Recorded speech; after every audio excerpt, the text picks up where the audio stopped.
بسم اللہ الرحمن الرحیم۔ السلام علیکم، ہمارے چینل پر خوش آمدید۔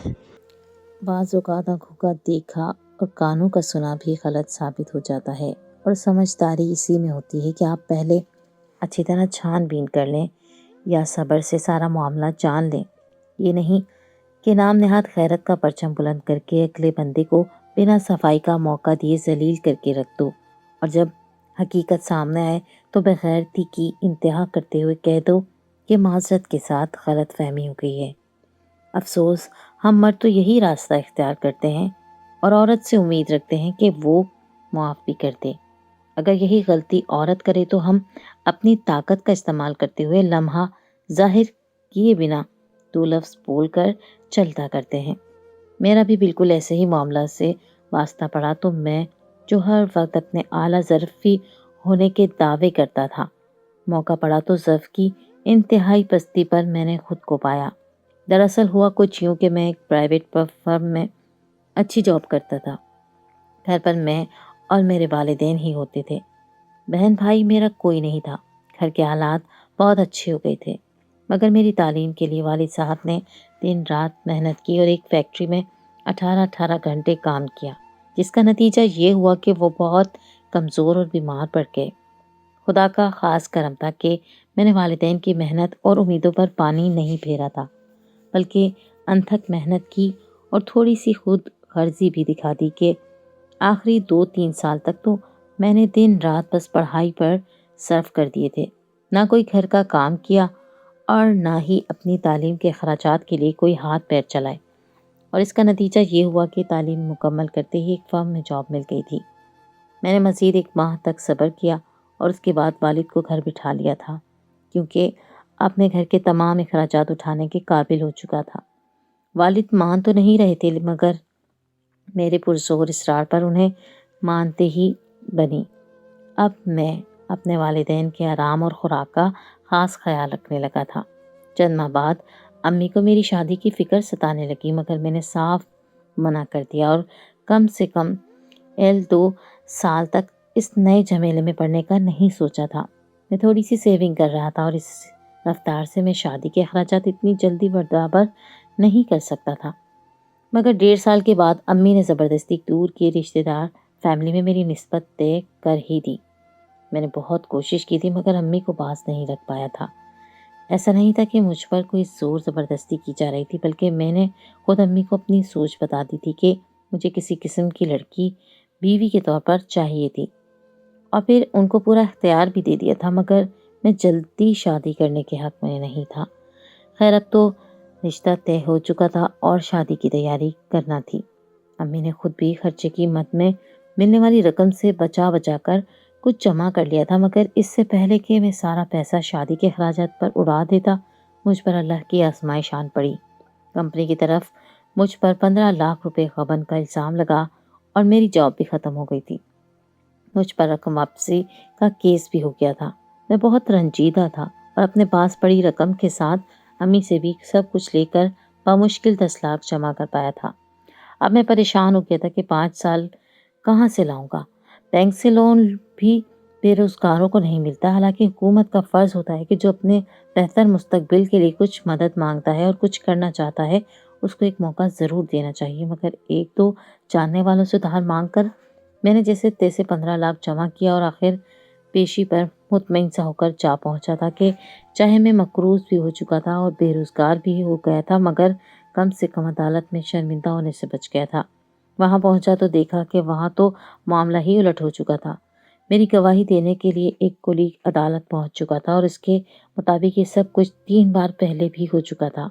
کمپنی اونر کا اپنا بیٹا اکاؤنٹ سے رقم نکال لیتا تھا اور کیشیئر ہونے کے ناطے الزام بے قصور ملازم پر لگ جاتا تھا، مگر وہ مجبور تھا کہ اس کو دھمکایا جاتا تھا کہ اگر اس نے گواہی دینے کی کوشش کی تو اس کے گھر والوں کو ہی ختم کر دیا جائے گا۔ اسی وجہ سے وہ اب تک خاموش تھا، مگر اب اس نے گواہی دینے کے ساتھ اپنی فیملی کی حفاظت کی درخواست بھی دائر کر دی تھی۔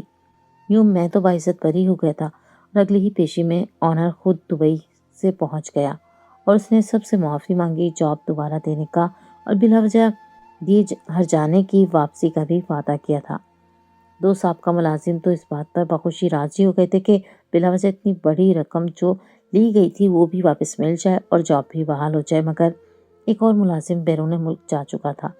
اس نے بھی صرف پیسے واپس لیے تھے اور میں بھی دوبارہ سے اس جاب کو نہیں کرنا چاہتا تھا، جس میں جب مالک چاہے آپ کو ذلیل کر کے نکال دے اور آپ پلٹ کر کچھ کہنے کے بھی نہ ہوں۔ سو میں نے بھی صرف پیسے واپس لیے اور پھر سوچ بچار کے ساتھ کوئی چھوٹا موٹا صحیح مگر اپنا کاروبار شروع کرنے کا فیصلہ کر لیا۔ چند دن مارکیٹ میں جا کر ہر چیز کا جائزہ لیا اور ہر کام کرنے کے لیے رقم کا بھی پورا اندازہ لگایا۔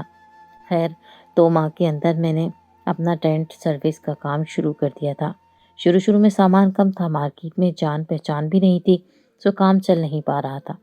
جن سے ادھار لیا تھا وہ بھی رقم واپسی کی بات کر رہے تھے اور سسرال والوں کو بھی شادی کی جلدی ہو گئی تھی اور میں ہر طرف سے خود کو پھنستا ہوا محسوس کر رہا تھا۔ لیکن امی کا کہنا تھا کہ میری بہو کو لے آؤ، اس کے نصیب سے اللہ تمہارے رزق میں برکت عطا فرمائے گا انشاءاللہ۔ میں مقروض ہو کر پریشان رہنے لگا، میری تو راتوں کی نیندیں اڑ گئی تھی سوچ کر کہ کہاں سے اتنا پیسہ لاؤں گا۔ ایک طرف یہ حالات اور دوسری طرف اماں نے شادی کے لیے شور ڈالا ہوا تھا۔ میری ماں کی صحت ٹھیک نہیں تھی، پہلے ہی انہیں میرے سر پر اچانک اون کا کیس ہو جانے کے باعث انجائنا کا دورہ پڑ چکا تھا، اس لیے میں نے انہیں مزید پریشان کرنا مناسب نہیں سمجھا۔ ان کا کہنا تھا کہ اپنی زندگی میں ہی وہ میری خوشیاں دیکھنا چاہتی تھی، انہوں نے اسی محلے میں میرے لیے لڑکی پسند کر لی تھی۔ بقول ان کے وہ بہت ہی خوبصورت تھی، میں بھی شادی کر کے بیوی لانا چاہتا تھا، لیکن اس وقت مالی پریشانیوں نے میرا ذہن مفلوج کر لیا تھا۔ میں قرضوں کے علاوہ کچھ اور سوچتا ہی نہیں تھا۔ قرضوں کے متعلق سوچ کر میری صبح ہوتی تھی اور میری رات بھی یہی سوچتے ہوئے گزر جاتی تھی، لیکن اماں کی ضد کے آگے مجبور ہو گیا کیونکہ میں انہیں دکھ نہیں دینا چاہتا تھا۔ بار بار انکار کر کے اسی لیے میں نے اماں کی بات مان لی اور شادی کے لیے راضی ہو گیا۔ شادی کرنے کا مطلب تھا ایک اور قرضہ لینا، مگر یہ مسئلہ امی نے خود ہی حل کر دیا تھا۔ انہوں نے میرے سسرال والوں کو سارے حالات سے آگاہ کر دیا تھا اور کہا تھا کہ اگر چند سال تک انتظار کر لیں تو ہم دھوم دھام سے شادی کریں گے، مگر ان لوگوں نے کہا کہ دھوم دھام سے ویسے بھی اچھی نہیں ہوتی، شریعت اور سنت کے مطابق سادگی سے نکاح اور استطاعت کے مطابق ولیمہ کرنا چاہیے۔ سو سادگی سے 2 جوڑوں میں نکاح ہو گیا اور ولیمہ میں نے صرف قریب کے چند لوگوں کو کھانا کھلا کر کیا تھا۔ میں اس طرح شادی کرنے پر خوش تو نہیں تھا، مگر جیب اجازت نہیں دے رہی تھی، تو بس ٹھیک تھا جیسے ہو رہا تھا۔ خیر جو بھی تھا، میری ماں خوش ہو گئی تھی، میرے لیے یہی کافی تھا، لیکن میں خوش نہیں تھا۔ شادی کی رات اپنے کمرے میں گیا تو دماغ میں مختلف پریشانیاں لیے میں ڈھنگ سے خوش ہی نہیں ہو پا رہا تھا۔ دلہن بیچاری کچھ دیر تو سر جھکا کر شرم لحاظ میں بیٹھی رہی، مگر پھر غیر معمولی چپ اور اداسی کی کیفیت میرے چہرے پر دیکھی تو بھول پڑی، کیا بات ہے، کوئی پریشانی ہے تو آپ مجھ سے شیئر کر سکتے ہیں اور میرے لائق کوئی خدمت ہو تو بھی میں حاضر ہوں۔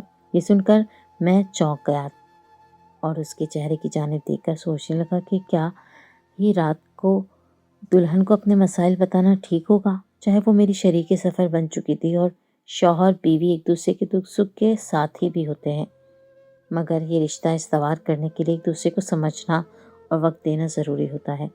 سو میں نے اپنی سوچوں پر بند باندھا اور چہرے کو نارمل کرتے ہوئے سر میں درد ہے اور کچھ نہیں، مگر اس پر اس کا جواب سن کر میں حیران رہ گیا تھا۔ میری تکلیف کو دیکھتے ہوئے یہ کہہ کر اٹھ کھڑی ہوئی تھی کہ آپ آرام کریں، میں آپ کے لیے چائے بنا کر لاؤں اگر آپ کہیں تو۔ میں نے کہا کہ نہیں، چائے کی زحمت مت کرو تم، میں ٹھیک ہو جاؤں گا۔ یہ سن کر وہ اس بات میں سر ہلاتی وہاں سے ہٹ گئی اور چینج کر کے بستر پر آن پہنچی۔ میں نے بھی چینج کیا اور سونے کے لیے لیٹ گیا۔ میں آنکھیں سختی سے میچ کر پڑا تھا، تبھی ماتھے پر نرم سا لمس محسوس کیا، مگر میں نے آنکھیں نہیں کھولی اور خاموشی سے لیٹا رہا۔ میری بیوی میرا سر دبا رہی تھی اور اتنا خیال کرنے والی بیوی پا کر میں مطمئن سا ہو گیا تھا۔ میرے رگوں پہ میں ایک سکون سا دوڑ گیا تھا۔ 5-10 منٹ کے بعد میں نے خود ہی اس کے ہاتھ کو تھام کر اس کو روک دیا اور آرام کرنے کو کہا۔ اگلے روز اپنی بیوی کے دیے گئے مان کے باعث میں نے اس کو اپنے معاشی حالات اور پریشانی کے بارے میں بتایا تو اس نے مجھے بھرپور تسلی دی اور پورے تعاون کا یقین بھی دلایا۔ اس کا میٹھا لہجہ اور سریلی آواز تو میرے کانوں میں رس گھول رہی تھی اور اس کی حوصلہ افزائی والی باتوں نے واقعی میں میرا حوصلہ بڑھا دیا تھا۔ وہ مزید بولی کہ ہمیں صبر شکر کے ساتھ اللہ سے مدد مانگنی چاہیے وہ مسبب الاسباب ہے، کوئی نہ کوئی راستہ ضرور نکل آئے گا، اور ساتھ میں یہ بھی کہ وہ ایک وظیفہ کرے گی تو سب ٹھیک ہو جائے گا۔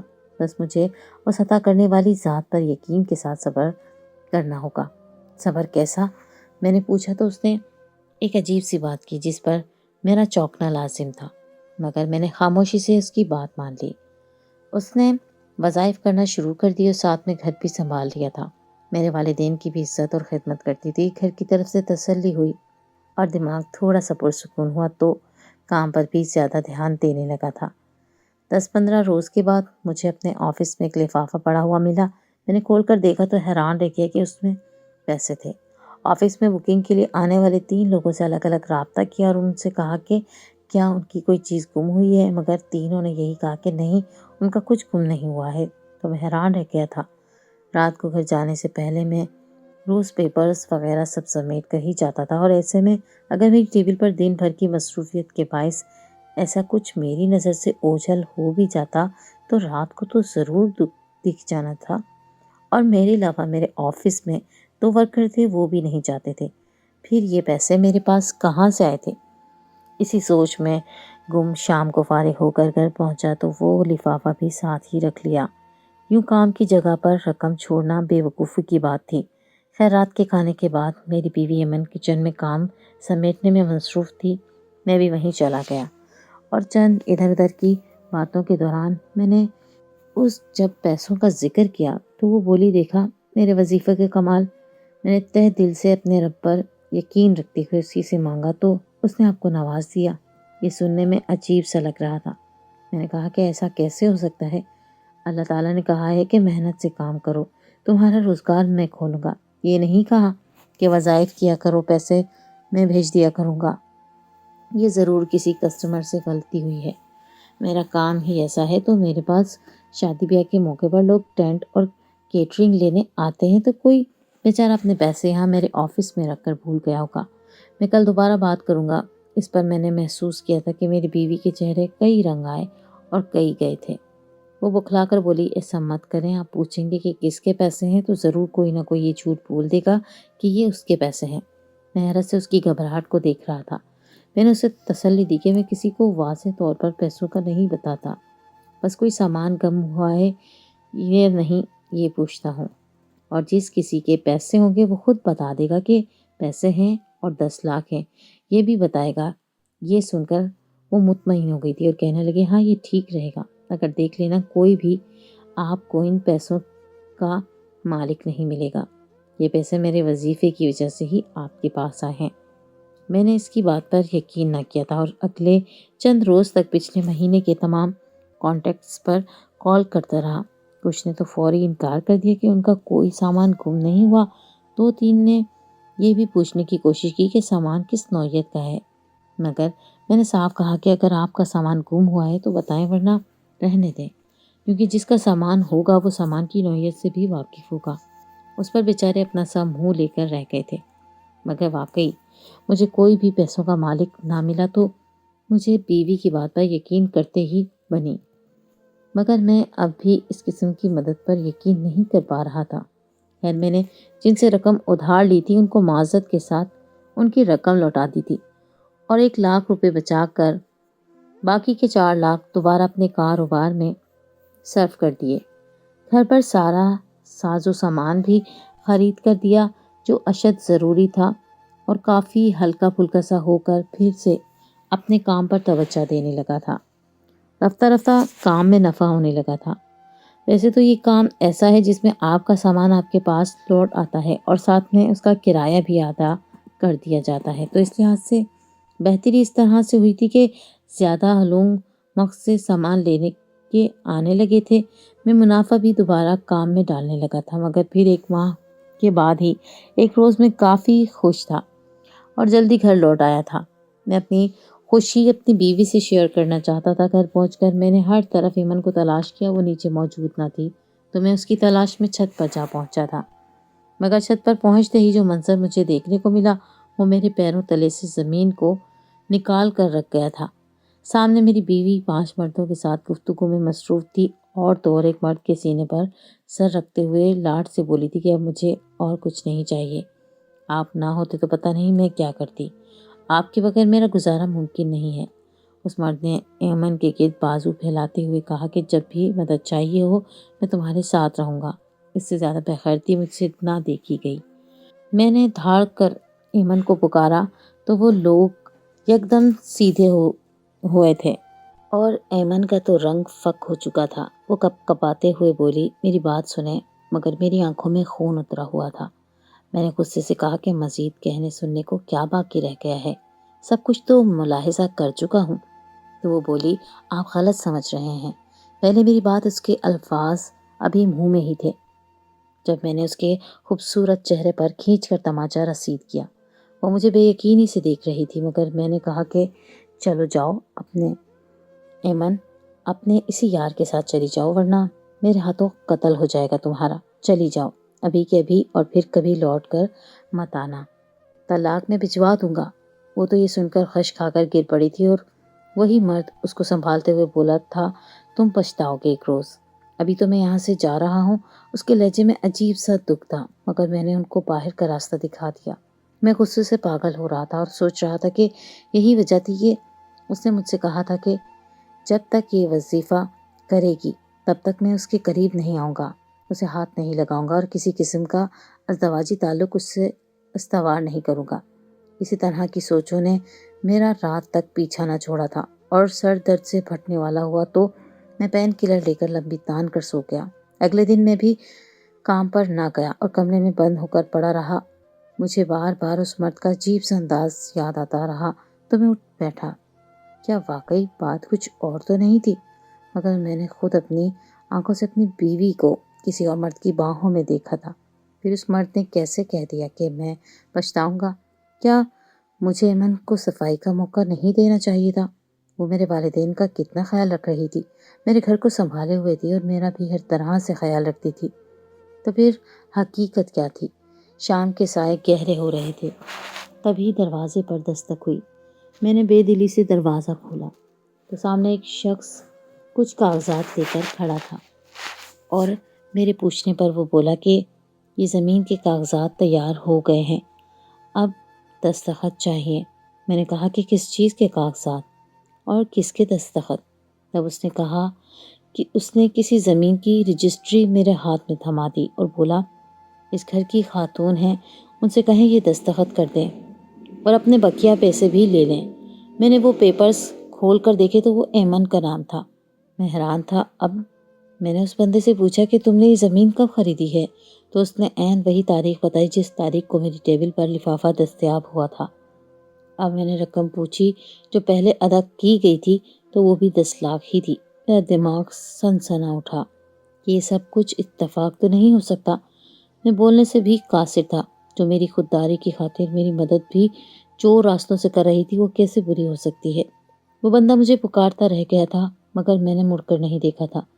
اس نے جاتے ہوئے خود میرے ہاتھ میں کوئی کاغذ پکڑا دیا تھا۔ بعد میں اس کاغذ پر درج نمبر دیکھا تو کال ملا دی اور ملنے کے لیے وقت اور جگہ طے کی اور ملنا چاہا۔ اس نے مجھے اپنے گھر بلا لیا۔ میں جب وہاں پہنچا تو وہی مرد وہاں موجود تھا۔ اس کی باتوں سے اندازہ ہوا کہ وہ ایمن کا بھائی بنا ہوا تھا۔ اب میں نے فیصلہ کیا کہ آج ساری حقیقت جان کر ہی رہوں گا۔ میں نے اس کو منت ترلہ کیا تو وہ مان گیا۔ پھر اس نے مجھے جو حقیقت بتائی اس کو سن کر میرا جی چاہا میں اپنی جان لے لوں۔ وہ دراصل ایمن کا رضائی بھائی تھا اور اس کی زمین بیچنے اور پیسے مجھ تک پہنچانے میں وہی مدد کر رہا تھا۔ اس کے ساتھ باقی سب اس کے اپنے بندے تھے جن کے ساتھ مل کر وہ قبضے وغیرہ چھڑانے کا کام کرتا تھا۔